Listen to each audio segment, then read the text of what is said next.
먼저 이 헌재 판결 보시다가 중간에 움찔 안 하셨어요?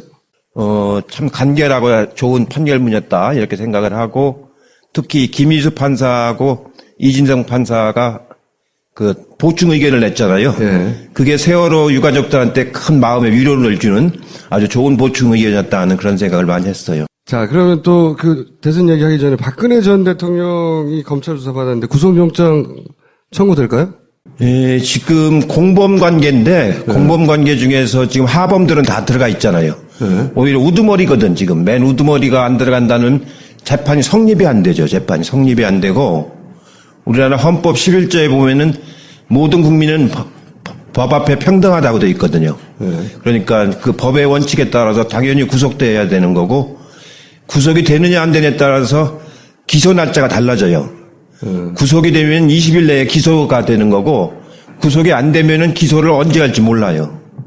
불구속이 되면은 그리고 재판도 구속이 되면은 1년 내에 다 끝내야 되고 대법원까지 구속이 안 되면은 1년 내에 끝내야 되는 규정이 없어요.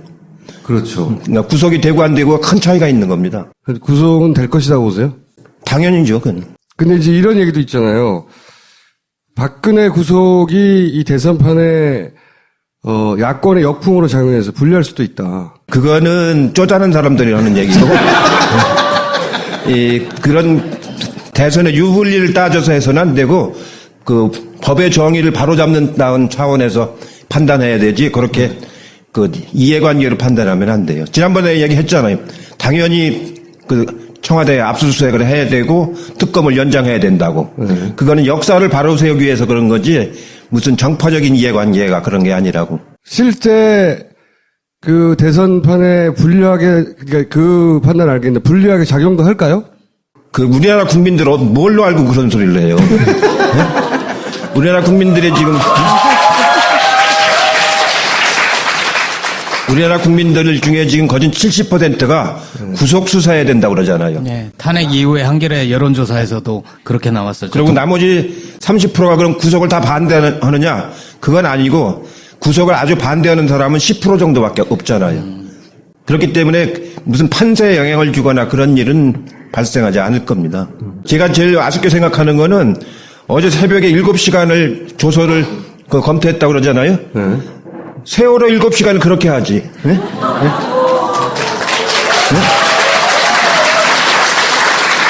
세월호 7시간을 그렇게 했으면 애들이 다 살았을 거 아니에요. 자기 구속될까봐 7시간을 그걸 들여다보고 있으면은. 각 당 그 상황을 한번 짚어보려고 하는데 그 전에 이제 어느 당 소속도 아닌 김종인 전 대표는 왜 나간 겁니까? 할 일이 없어서 나간 거 아니에요?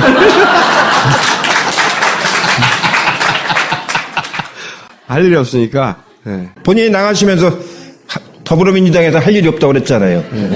근데 자기의 정치적인 영향력 이런 걸 생각을 하면 민주당에 남아서 뭔가 사부작사부작 하는 게 훨씬 더 낫지 않았을까요? 이 정당은 자기 이해관계를 찾아다니는 사람 치고 잘 되는 사람 못 봤어요.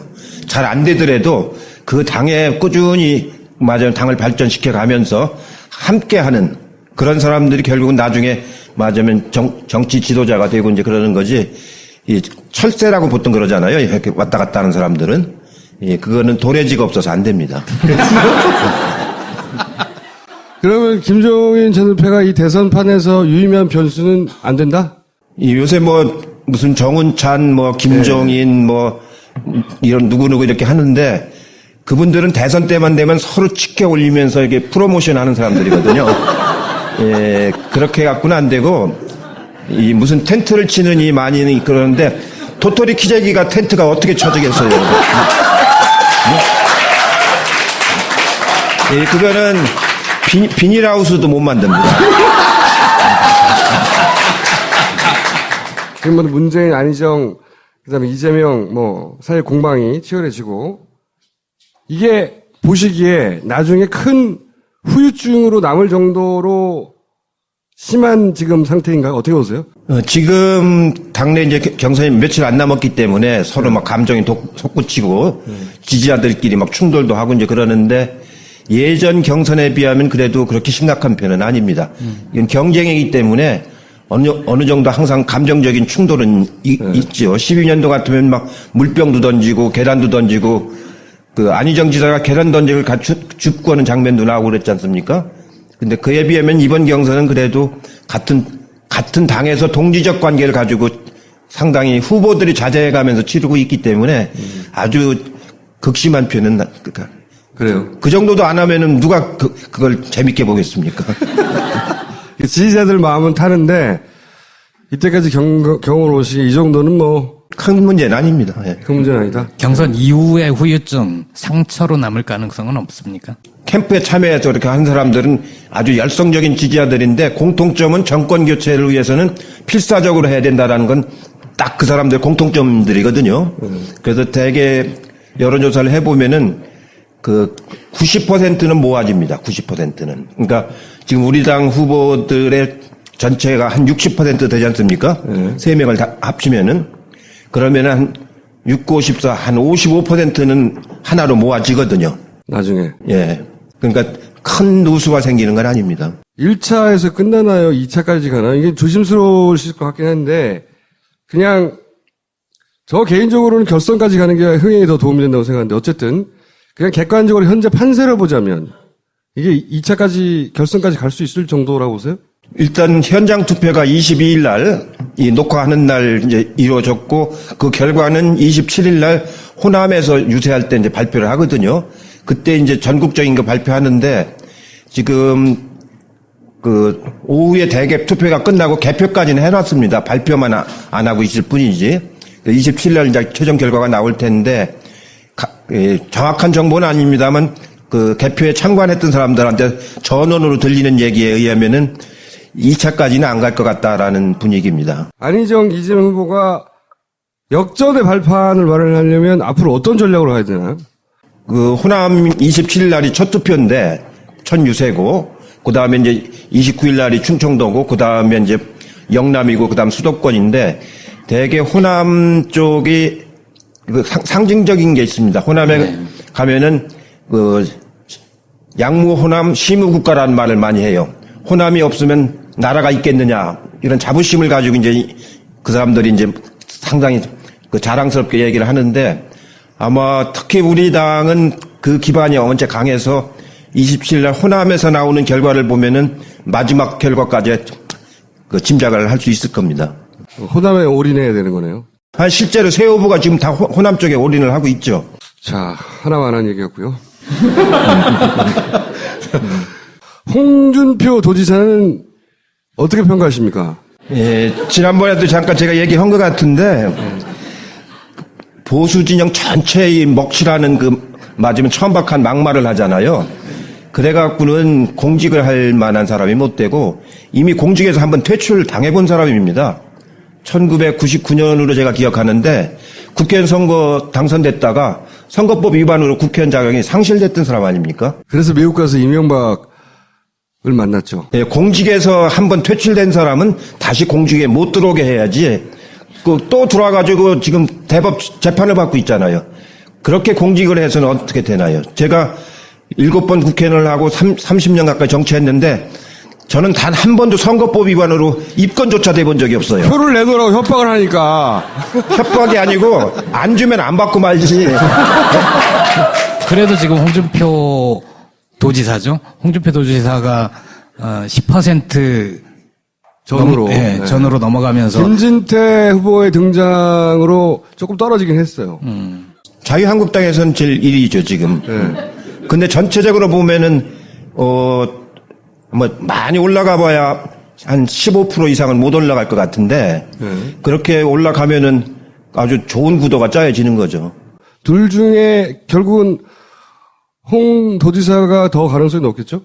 두 분 다 저는 가능성이 없다고 보고요. 근데 두 분의 공통점은 뭐냐면 이 바람이 불면 촛불이 꺼진다. 응? 풀은 바람이 불면 눕는데 뭐 검찰은 바람이 오기도 전에 눕는다. 이런 비유를 하는 걸 보고 참 어떻게 보면은 오죽 할 말이 없으면 그런 소리 하겠습니까? 박근혜 전 대통령의 구속이 혹시 그 지지율을 끌어올리는 계기가 되지 않을까요? 글쎄 아까도 그런 소리 하지 말라고 제가 그랬는데 만약에 홍준표 도지사가 되면 자유한국당만으로는 안 되는 게 뻔하기 때문에 바른정당하고의 단일화 시도를 할 거잖아요. 벌써 그런 움직임이 있는 것 같은데. 근데 이제 바른정당 같은 경우 유승민 후보가 유력한데 지지율이 안 나온단 말이죠. 그럼 단일화 시도가 있을 텐데 단일화 시도로 결국 단일화 될 거라고 보세요? 두 당 간의 후보는? 그 짬뽕에다 짜장면 말아 먹는 법이 있어요? 짜장면 먼저 먹고 나중에 짬뽕 먹는 거지. 두 개 섞어 먹으면 무슨 맛으로 먹겠습니까? 그거는 무슨 이혼이 아니고 별거라고 뭐 그런 얘기를 하는데 별 의미 없는 얘기예요. 그거는 실제로 그 사람들을 퇴출시키고자 하는 게 지금 국민의 여론인데 정권 교체하자는 게 그 사람들 퇴출시키자는 거 아닙니까? 그래서 합쳐지거나 말거나 전 별 관심이 없어요. 그 사람들의 일부가 지금 호남 쪽에서 지지가 좀 있는 국민의당 쪽의 후보와 합치거나 당과 합치거나 이럴 가능성은 없을까요? 유승민 후보는 국민의당과도 합쳐야 된다는 얘기를 여러 번 해왔으니까. 그러니까 이제 지난번에도 제가 말씀드린 것처럼 그런 후보 단일화는 요새는 대세가 아니라니까요. 국민들이 그거는 여러 번 맞으면 아니라는 걸 경험을 했기 때문에 이제는 유권자 단일화 시대란 말이에요. 유권자가 스스로 선택해서 하나를 만드는 시대로 가고 있기 때문에 어느 당 후보가 누가 합치고 하면 유권자가 따라갑니까? 안 따라가죠. 그렇기 때문에 그런 인위적인 단일화 이거 가지고 시도하는 것은 국민들이 호응도 안 할 뿐만 아니고 결과적으로 성공도 못하죠. 자유한국당과 바른정당 단일화는 성공하지 않을까요? 어쨌든 자기들은 너무 급하니까. 아까 제가 말씀드렸잖아요. 그건 짬뽕하고 짜장면하고 섞어 먹는 거라고. 네. 돼도 큰 의미가 없다. 탄핵한 사람하고 반대한 사람이 다시 또 하나로 뭉치는 건데 그러면 옛날 원박으로 돌아가는 거 아닙니까? 예? 원박으로 돌아가는 건데 그게 무슨 의미가 있겠어요? 더군다나 탄핵된 원박으로 돌아가는 건데. 만약에 자유한국당과 바른정당이 단일화를 했어요. 현재 그 가능성이 더 높은 건 이제 홍준표인데 지지율 상으로는 홍준표하고 바른정당 아니 국민의당은 안 할 것 같거든요. 안 하죠. 예. 안 할 것 같은데 순서를 바꿔서 바른정당이 안철수 후보가 먼저 했어요. 그런 가능성은 뭐 제로는 아닌 것 같은데 하고 나면 안철수하고 홍준표는 또 안 할 것 같거든요. 못 할 거죠. 예. 예. 셋이 합쳐지진 저는 안 할 것 같아요. 이쪽을 합쳐지냐 저쪽을 합쳐질 것 같은데 지금 분위기로는 바른정당하고 자유한국당 원래 한 식구였으니까 이게 먼저 일어날 것 같거든요. 이게 일어나면 그럼 전체 이번 대선 구도는 대략 4당 구도로 갈까요? 그럴 가능성이 높죠. 사당 구도로. 4당 구도? 그래서 아까 제가 좋은 구도가 잡힌다고 그런 게. 좋은 구도. 예? 이미 더불어민주당이 한 60%를 확보한 상태에서 4당 구도로 가기 때문에 그 두 번째 당이 얻을 수 있는 그 지지도가 뭐 결코 20%를 못 넘어서는 거죠. 그러면은 대략 한 5대 뭐 2대 뭐 10몇 프로 뭐 이런 그런 정도 되겠죠. 예. 그런 정도로 전망하시죠. 한 80%가 투표한다고 본다면은 네. 투표율이 한 80% 된다고 보면 대개 한 5대 2대 1 정도 그 정도 되겠죠. 이 구도가 앞으로 50일, 40 며칠 이내에 흔들린다면 어떤 이유로 흔들릴까요? 지금은 이제 흔들릴 구도는 거의 없어요. 없고 그게 이제 다른 때보다도 제일 그 특징이 이번이 19대 대통령 선거인데 역대 대통령 선거보다 가장 큰 특징은 정권 교체에 대한 열망이 국민들에게 너무 절실한 겁니다. 그렇기 때문에 거기에 져야 되는 요소는 전부 다 배제시키는 거거든요. 각자 후보들도 정권 교체에 걸림돌이 된다고 하는 사람은 각 당 내에서도 이제 배제가 되지 않습니까? 그래서 이제는 큰 변수가 오기는 너무 이제 시간이 늦었다 이렇게 생각을 합니다. 그래도 끊임없이 시도할 거 아닙니까? 그렇죠. 시도해 하겠죠. 포기하지는 않겠죠. 그러나 그 포기는 다음을 위해서 시도하는 것이지 이번에 된다고 보는 사람은 없는 것 같고 자유한국당 의원들도 제가 우연히 이제 식당이나 국회에서 이렇게 만나면은 이제는 포기 상태에 들어갔습니다. 그러면서 저한테 농담을 해요. 이청규 좋겠어요. 그래서 이제 끝났어요. 뭐. 자기들끼리 그런 말을 해요? 그럼 되게 그런 분위기이기 때문에 동력이 생길 수가 없죠. 그렇게 되니까. 그 홍준표 도지사가 강점은 생활력이에요. 생존력 진짜 강하거든요. 최대 단점은 여의도 내에 이 세력이 없어요. 좋아하는 사람이 없어요. 홍준표 자꾸 얘기를 하는데 네. 사실은 언급할 가치가 없는 사람입니다. 작전 자체가 보면은 이제 반노 전략의 반노에 보니까 계속 노무현의 이름을 끄집어내고 그나마 가장 크게 결집시킬 수 있는 프레임이 그거라고 본 것 같아요. 끊임없이 반노 그리고 끊임없이 문재인만 공격하는 원래 프레임은 잘 짜거든요. 양반이. 이것도 효력이 없을 거라고 보시는 거죠? 지금 돌아가신 역대 대통령 중에서 제일 존경받는 사람이 지금 노무현 대통령 아닙니까? 예, 그렇기 때문에 그게 그냥 누가 이렇게 홍보해서 나온 게 아니잖아요. 저절로 마음속에서 이렇게 나온 거기 때문에, 그 프레임이 그게 별 도움이 안 될 겁니다, 실제로가. 그동안에 이제 박정희 대통령도 맞으면 저기가 많이 존경을 받았었는데, 이번에 박근혜 대통령이 자기 아버님 것 가지고 이렇게 맞으면 훼손을 하고 간 셈이 아닙니까? 그래서 별 도움이 안 될 겁니다, 그게. 그럼 뭐 선거 안 해도 되는 거 아니에요, 그러면? 근데 이제 한 가지 조심할 건 뭐냐면은, 이 역대 선거에서 보면은 마지막에는 이 새들이 결집을 하거든요. 그렇죠. 마지막 일주일 가면 이제 결집을 하기 때문에 그 결집의 강도가 어느 정도 되느냐에 따라 다른데 쓸만한 후보가 나오면은 굉장히 빠른 속도로 결집을 합니다. 옛날 같으면 이해창 후보 같은 그건 굉장히 강한 후보였거든요. 그런 분이 나오면 되는데 지금 거론되는 분은 그런 정도의 맞으면 소구력을 갖고 있는 분들이 아니라서 그렇게 결집도가 강하지는 않을 것 같습니다. 최근에 중앙일보 JTBC 회장 홍석현 그분이 사퇴를 했잖아요. 예. 의미심장한 얘기를 남기고. 출마하는 건가요? 네, 그분이 변수가 될 가능성도 있습니까? 그분이 작년 여름까지는 출마할 거라는 그런 얘기가 간간히 저한테도 들렸었어요. 그래서 저도 혹시 출마할지도 모르겠다 이렇게 생각을 했는데 이미 이제 각 당의 후보가 결정 단계에 들어갔기 때문에 나오신다면 무소속으로 나오셔야 되는데 무소속으로 나와서 선거 치른다는 건 어려운 일이고요. 대선은 더더군다나. 아니 그러고 정당 정치에 떠나서 무소속 후보가 돼서 어떻게 하겠습니까? 그래서 그건 의미가 없는 일이고 그분이 그 중앙일보 회장직을 사임한 건 저는 이유는 잘 모르겠습니다만 다른 이유가 있는 게 아닌가 그렇게 짐작을 합니다. 잘린 건가요, 혹시? 자기가 주인인데 어떻게 잘려? 근데 왜 중앙일보 주식은 본인 게 아니라 이건희 거다라고 김영철 변호사가 김영철 변호사지 폭로한 적 있지 않습니까? 상장을 안 했기 때문에 그 주식이 누가 가지고 있는지는 우리가 잘 알 수가 없어요. 상장한 회사가 아니기 때문에. 근데 옛날에는 중앙일보가 삼성그룹에 속했었는데 상당히 오래전에 삼성그룹하고 분리를 했습니다. 그러니까 지금 중앙일보는 삼성그룹 소속 회사는 아니거든요. 다만 이제 비상장 주식은 이제 이병철 씨 가문에서 얼마를 가지고 있고 홍 회장 가문에서 얼마를 가지고 있는지는 그건 국세청이나 알지 나머지는 잘 알 수가 없죠. 그 비공개 자료이기 때문에. 근데 아마 문화재단이라든가 호암 문화재단이라든가 이런 데는 이병철 가문에서 좀 가지고 있을 겁니다. 하여튼 대선 출마용으로 퇴직한 건 아니다. 등록이 14일인가 등록을 시작하는데 대선 후보가 등록을 하려면은 준비해야 되는 서류가 엄청나게 많고 그거 준비하는데 아무리 빨리 준비해도 20일 이상은 걸릴걸요. 그 서류 준비하는 데만. 자유한국당하고 바른정당은 합당하겠죠? 대선이 자기들 뜻대로 안 되고 나면? 그건 되거나 말거나 별 관계가 없다니까요. 만약에 유승민 후보가 되면 홍준표 후보보다는 소구력이 있지 않을까요?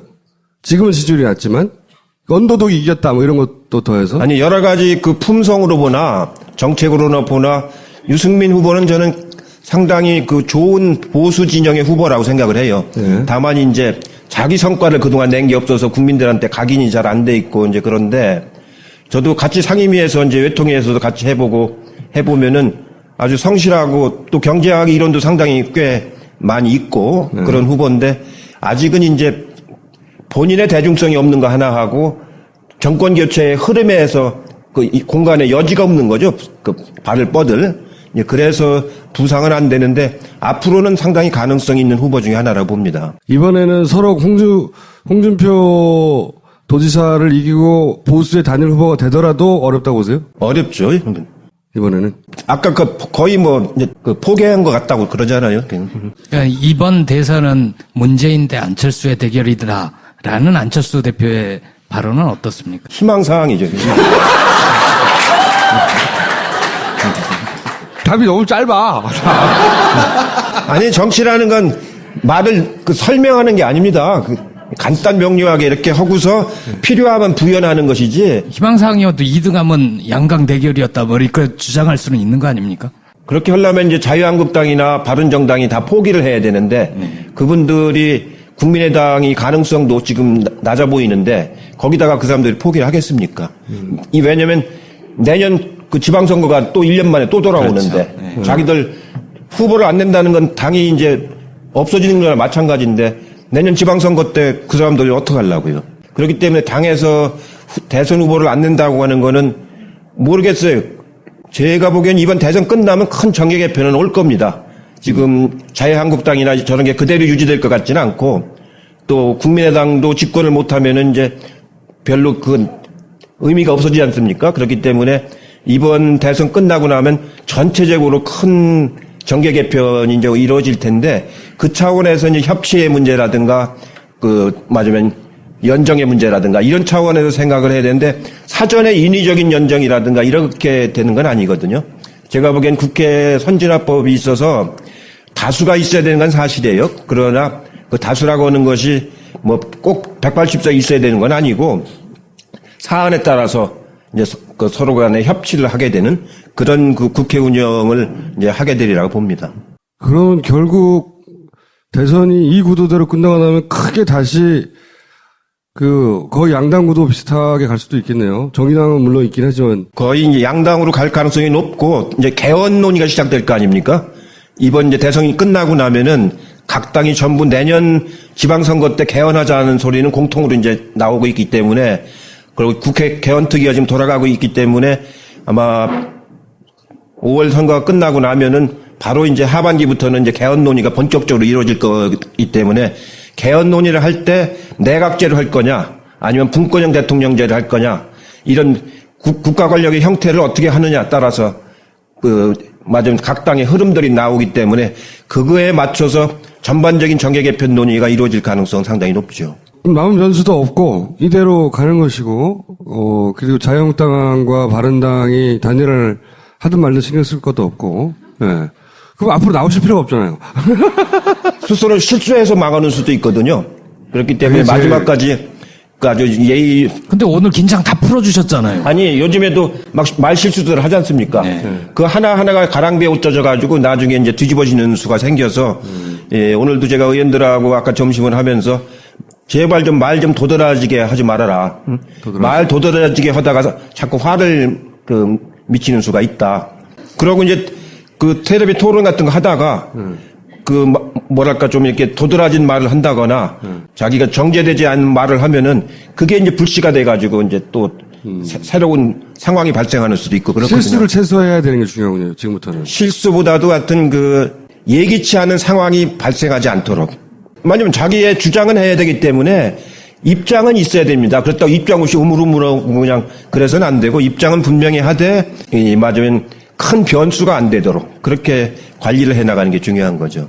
그러니까 제가 이제 기획본부장을 할 적에 보면은 일일이 전부 다 그날의 행동 반경하고 말씀 자료 그거를 만들어내는 것이 제일 중요한 일이고 그대로 안 지키면 후보한테 막 뭐라 해요. 이렇게. 혼자 즉흥적으로 말하지 말으라고. 왜냐면 그건 벌써 며칠 전부터 정리해갖고 만든 워딩인데 즉흥적으로 말하다 보면은 잘못 전달되는 수도 있고 그렇거든요. 그때 노무현 대통령 때 맨 마지막 날 정몽준 후보가 단일화 철회했지 않습니까? 그런 수도 생긴단 말이죠. 전혀 예상치 않았는데 밤 8시에 내일이 선거인데 오늘 밤 8시에 단일화 철회한다고 해가지고 막 난리가 났었는데 그때 우리가 한 5% 6% 이기고 있었습니다. 근데 그렇게 난리가 나는 바람에 그 다음날 아침에 출구조사를 해보니까 지고 있어요, 노무현 후보가. 네. 지고 있는데 막 네티즌들이 막 요새로 말하면 SNS죠. 그때는 인터넷으로 막 이렇게 해가지고 오후 2시에 들어가니까 역전이 되더라고요. 그 나중에 이제 KT 사장한테 얘기를 들어보니까 KT 전화가 2천만 건이 19일 날 통화가 됐다고 하더라고요. 그게 선거 하루 전날도 발생하는 겁니다. 그게. 마지막까지 긴장을 놓치지 말아야 된다. 삼실입니다. 삼실.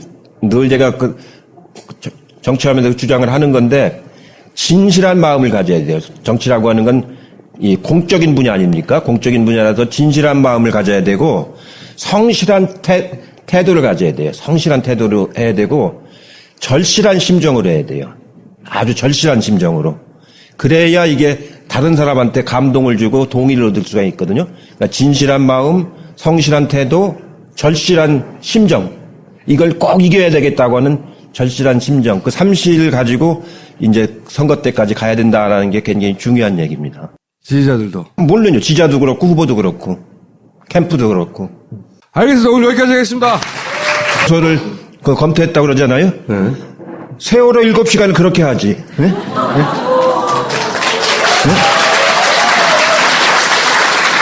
세월호 7시간을 그렇게 했으면 애들이 다 살았을 거 아니에요. 자기 구속될까봐 7시간을 그걸 들여다보고 있으면은. 각 당 그 상황을 한번 짚어보려고 하는데 그 전에 이제 어느 당 소속도 아닌 김종인 전 대표는 왜 나간 겁니까? 할 일이 없어서 나간 거 아니에요?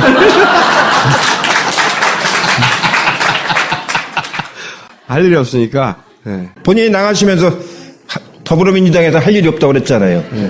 근데 자기의 정치적인 영향력 이런 걸 생각을 하면 민주당에 남아서 뭔가 사부작 하는 게 훨씬 더 낫지 않았을까요? 이 정당은 자기 이해관계를 찾아다니는 사람 치고 잘 되는 사람 못 봤어요. 잘 안 되더라도 그 당에 꾸준히 맞아요. 당을 발전시켜 가면서 함께하는 그런 사람들이 결국은 나중에 맞으면 정치 지도자가 되고 이제 그러는 거지. 이 철새라고 보통 그러잖아요. 이렇게 왔다 갔다 하는 사람들은. 예, 그거는 도래지가 없어서 안 됩니다. 그러면 김종인 전 대표가 이 대선판에서 유의미한 변수는 안 된다? 이 요새 무슨 정운찬 김정희. 먼저 이 헌재 판결 보시다가 중간에 움찔 안 하셨어요? 참 간결하고 좋은 판결문이었다 이렇게 생각을 하고 특히 김희수 판사하고 이진성 판사가 그 보충 의견을 냈잖아요. 네. 그게 세월호 유가족들한테 큰 마음의 위로를 주는 아주 좋은 보충 의견이었다는 그런 생각을 많이 했어요. 자, 그러면 또 그 대선 얘기하기 전에 박근혜 전 대통령이 검찰 조사 받았는데 구속영장 청구될까요? 예, 지금 공범 관계인데 공범 관계 중에서 지금 하범들은 다 들어가 있잖아요. 오히려 우두머리거든 지금. 맨 우두머리가 안 들어간다는 재판이 성립이 안 되죠. 재판이 성립이 안 되고 우리나라 헌법 11조에 보면은 모든 국민은 법 앞에 평등하다고 되어 있거든요. 그러니까 그 법의 원칙에 따라서 당연히 구속돼야 되는 거고 구속이 되느냐 안 되느냐에 따라서 기소 날짜가 달라져요. 구속이 되면 20일 내에 기소가 되는 거고 구속이 안 되면은 기소를 언제 할지 몰라요. 불구속이 되면은. 그리고 재판도 구속이 되면은 1년 내에 다 끝내야 되고 대법원까지. 구속이 안 되면은 1년 내에 끝내야 되는 규정이 없어요. 그렇죠. 그러니까 구속이 되고 안 되고 큰 차이가 있는 겁니다. 구속은 될 것이라고 보세요? 당연히죠, 그건. 근데 이제 이런 얘기도 있잖아요. 박근혜 구속이 이 대선판에 야권의 역풍으로 작용해서 불리할 수도 있다. 그거는 쪼다는 사람들이 하는 얘기고. 그런 대선의 유불리를 따져서 해서는 안 되고 그 법의 정의를 바로잡는다는 차원에서 판단해야 되지 그렇게 그 이해관계로 판단하면 안 돼요. 지난번에 얘기했잖아요. 당연히 그 청와대에 압수수색을 해야 되고 특검을 연장해야 된다고. 그거는 역사를 바로 세우기 위해서 그런 거지 무슨 정파적인 이해관계가 그런 게 아니라고. 실제 그 대선판에 불리하게 그러니까 그 판단을 알겠는데 불리하게 작용도 할까요? 그 우리나라 국민들 뭘로 알고 그런 소리를 해요? 네? 우리나라 국민들의 지금 우리나라 국민들 중에 지금 거진 70%가 구속 수사해야 된다고 그러잖아요. 네, 탄핵 이후에 한겨레 여론조사에서도 그렇게 나왔었죠. 그리고 나머지 30%가 그럼 구속을 다 반대하느냐? 그건 아니고 구속을 아주 반대하는 사람은 10% 정도밖에 없잖아요. 그렇기 때문에 무슨 판세에 영향을 주거나 그런 일은 발생하지 않을 겁니다. 제가 제일 아쉽게 생각하는 거는 어제 새벽에 7시간을 조사도 안 하면은 누가 그걸 재밌게 보겠습니까? 지지자들 마음은 타는데 이때까지 경험을 오시기 이 정도는 큰 문제는 아닙니다. 예. 그 문제는 아니다. 경선 이후의 후유증, 상처로 남을 가능성은 없습니까? 캠프에 참여해서 이렇게 한 사람들은 아주 열성적인 지지자들인데 공통점은 정권 교체를 위해서는 필사적으로 해야 된다라는 건 딱 그 사람들 공통점들이거든요. 그래서 대개 여론조사를 해보면은 그 90%는 모아집니다. 90%는. 그러니까 지금 우리 당 후보들의 전체가 한 60% 되지 않습니까? 세 명을 다 합치면은 그러면은 한 6, 9, 14, 한 55%는 하나로 모아지거든요. 나중에. 예. 그러니까 큰 누수가 생기는 건 아닙니다. 1차에서 끝나나요? 2차까지 가나요? 이게 조심스러우실 것 같긴 한데, 그냥, 저 개인적으로는 결선까지 가는 게 흥행에 더 도움이 된다고 생각하는데, 어쨌든, 그냥 객관적으로 현재 판세를 보자면, 이게 2차까지, 결선까지 갈 수 있을 정도라고 보세요? 일단 현장 투표가 22일 날, 이 녹화하는 날 이제 이루어졌고, 그 결과는 27일 날 호남에서 유세할 때 이제 발표를 하거든요. 그때 이제 전국적인 거 발표하는데, 지금, 그, 오후에 대개 투표인 뭐, 이런 누구누구 이렇게 하는데, 그분들은 대선 때만 되면 서로 치켜 올리면서 이렇게 프로모션 하는 사람들이거든요. 예, 그렇게 갖고는 안 되고, 이 무슨 텐트를 치는 이 많이 그러는데, 도토리 키재기가 텐트가 어떻게 쳐지겠어요? 예, 그거는 비닐하우스도 못 만듭니다. 지금 뭐 문재인, 안희정, 그 다음에 이재명, 사회 공방이 치열해지고, 이게 보시기에 나중에 큰 후유증으로 남을 정도로 심한 지금 상태인가요? 어떻게 보세요? 지금 당내 이제 경선이 며칠 안 남았기 때문에 서로 막 감정이 솟구치고 지지자들끼리 막 충돌도 하고 이제 그러는데 예전 경선에 비하면 그래도 그렇게 심각한 편은 아닙니다. 이건 경쟁이기 때문에 어느 정도 항상 감정적인 충돌은 있죠. 12년도 같으면 막 물병도 던지고 계란도 던지고 그 안희정 지사가 계란 던지고 줍고 하는 장면도 나오고 그랬지 않습니까? 근데 그에 비하면 이번 경선은 그래도 같은 당에서 동지적 관계를 가지고 상당히 후보들이 자제해가면서 치르고 있기 때문에 아주 극심한 편은 그래요. 그 정도